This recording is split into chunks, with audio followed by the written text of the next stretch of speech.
One passage I felt led to share that is very simple, straight to the point. Amos 3:3 in the NLT version. And it says, how can two people walk together without agreeing on the direction? And then the King James version, how can two walk together except they be agreed? And this scripture is very straight to the point. It's basically saying, how can two stay in unity together, walking together, unless they agree on the destination that they're trying to reach, and unless they agree on the way to get there. Let's give this a natural example. Let's say you and one of your friends decide to go on a walk together. You got to be in agreement where you're meeting to walk. Hey, we're going to go meet at this park, this trail to go walking. Hey, let's actually do this in the morning instead of the evening because I got this to do.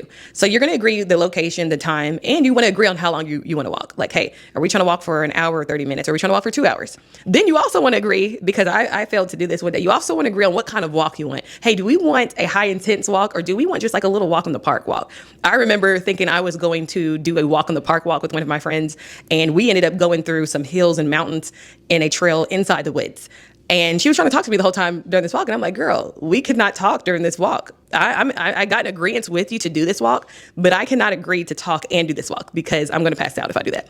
So all to say, you've got to be in agreement. If you were going even on a natural walk with somebody, hey, are we going to take this path or that path? But if you were not in agreement about it, if I would have talked to her and said, hey, I am not used to this level of intensity, so I'm going to take this path. I'm going to let you go ahead and get your workout in and go on that path. We would have split and went two different ways. And then we could have said, hey, let's meet back here or whatever. And sometimes that's what we think we can do with God, is like, hey, I'm going to take this path.